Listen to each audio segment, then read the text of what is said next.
biraz da kalın. Vallahi Ağrı halkı çok büyük bir teveccüh gösterdi. Çok büyük bir zafer kazandı. Ağrı halkı dünyaya tarihini yeniden yazdırdı. İnşallah çok başarılı bir şekilde onlara hizmet edeceğiz. Onlara hizmetkarlık edeceğiz. Bu halk bizi baş tacı etti. Biz bu halkın evladıyız. Dolayısıyla bu halkımızla gurur duyuyoruz. İnşallah Allah beni onlara karşı mahcup etmesin. Gece gündüz çalışacağım. Ağrı halkını iyi bir yere getirmek için Ağrı'yı çalışacağım. Halkım beni sevdi. Ben zaten onları seviyordum. Onlara anlattık. Gerekeni söyledik. Ağrı'nın hizmete ihtiyacı olduğunu söyledik. Türkiye'de hiç kimsenin göremediği bir tarihi fark attık HDP'ye. Bizim halkımız bizi sevdi. Bu saatten sonra bana oy vermiş vermemiş herkes benim kardeşimdir. HDP'li olsun AK Partili olsun ayrım yapmam.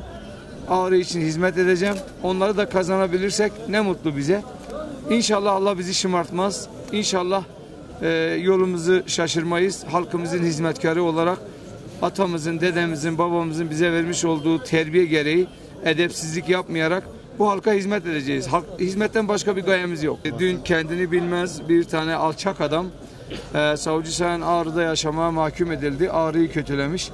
Ağrı Türkiye'nin en güzel şehridir. Biz Ağrı'yla gurur duyuyoruz. Ona gereken cevabı verdik, vereceğiz. Ağrı halkı zaten gereken cevabı vermiştir. Ama kalkıp Ağrı'yı küçümsemek kimsenin babasının haddine değil. Biz Ağrı'ya saldıran herkese karşıyız. Kim olursa olsun. Bizim akrabamız da olsa, eşimiz de olsa, dostumuz da olsa Ağrı hakkında kötü konuşanlara biz gereken cevabı vereceğiz. O adam zaten gündeme gelmek istiyor bizim üzerimizden. Fakat Ağrı'ya hakaret edemez. Zaten köpeklerin ağız çırpmasıyla deniz kirlenmez. Ve devi kuşka berne harime, avne harime, avcı kuşkeke.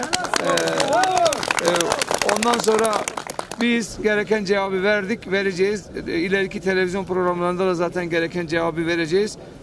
Fakat şunu söyleyeyim, Ağrı kadim bir halktır, kadim bir yerdir. İyi ki Ağrılıyım, iyi ki Ağrı'da doğmuşum, iyi ki bu kadar Ağrılı etrafımda var. Cumhurbaşkanı aradı dün saat 2 civarında. Dedi ki siz bir zafer kazandınız Ağrılılar olarak. Ben de bundan sonra ekipleri hazırlıyorum, Ağrı'ya gönderiyorum. Biz Ağrı'yı yeniden canlandıracağız, yeniden yıldız şehir yapacağız. Siz bizi izlemeye devam edin. Biz Ağrı için çok güzel şeyler yapacağız. İnşallah. Sağ olun.